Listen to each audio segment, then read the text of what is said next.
The old grandfather clock chimed 12 times, each clang resonating through the silent house. Mira, nestled in her armchair, shivered despite the warmth of the fireplace.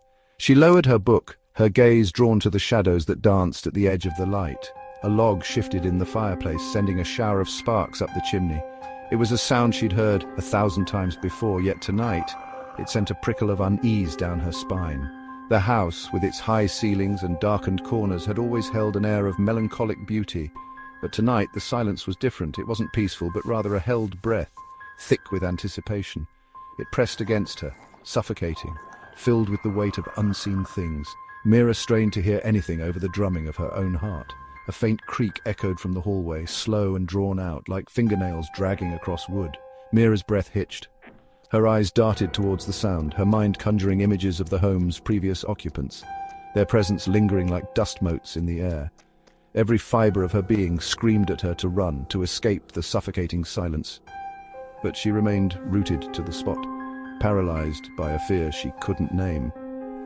For several nights now she had been plagued by whispers, faint and indistinct, emanating from the attic above. Each night they grew louder, more insistent, weaving their way into her dreams, turning sleep into a terrifying ordeal. They beckoned her, called to her. Mira placed her book on the table, the words blurring together in the dim light. Sleep, she knew, would be impossible. Not with those whispers clawing at the edges of her sanity. She had to know the source, confront the darkness that clung to the attic like a shroud. A wave of cold air washed over her, raising goosebumps on her arms. She gripped the arms of the chair, her heart pounding a frantic rhythm against her ribs. The whispers were louder now, a chorus of disembodied voices just beyond her perception. What secrets did this house hold? What tormented souls whispered her name?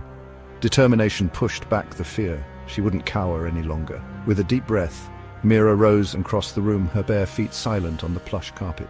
She retrieved a heavy flashlight from the drawer, the metal cold against her palm. It felt reassuringly solid in her hand. As she climbed the stairs, each step creaked a warning. The whispers grew louder, swirling around her like a malevolent wind. They seemed to seep from the very walls, promising forgotten horrors, threatening to drag her down into the darkness. The attic door groaned open, releasing a musty scent of decay and forgotten things. Mira stood frozen on the threshold, her flashlight beam dancing across the cluttered space. Cobwebs draped from every corner and dust lay thick on the floor, undisturbed for decades. Old furniture loomed in the shadows, their silhouettes distorted by the darkness. Trunks overflowed with yellowed lace and moth-eaten velvet. A rocking horse stood frozen mid-gallop, its chipped paint a ghostly reminder of laughter long silenced. This was a graveyard of memories, a repository of forgotten dreams. The whispers seemed to intensify, pressing against her eardrums. They were closer now, almost within reach. Mira's hand trembled as she swept the flashlight beam across the room, her heart pounding a frantic tattoo against her ribs. She could feel eyes on her, watching, judging. Her gaze fell upon a tarnished, full-length mirror, its surface reflecting the faintest glimmer of light. As she stared, mesmerized, a figure coalesced in the reflection. It stood behind her, shrouded in shadow, its eyes burning with a cold, malevolent light. Terror, raw and consuming, seized Mira. She whirled around, flashlight beams slashing through the darkness, but there was nothing there, only the oppressive silence and the lingering sense of dread.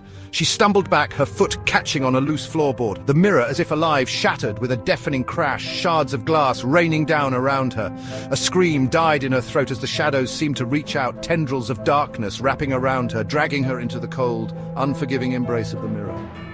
Silence descended once more, heavy and absolute. The whispers were gone.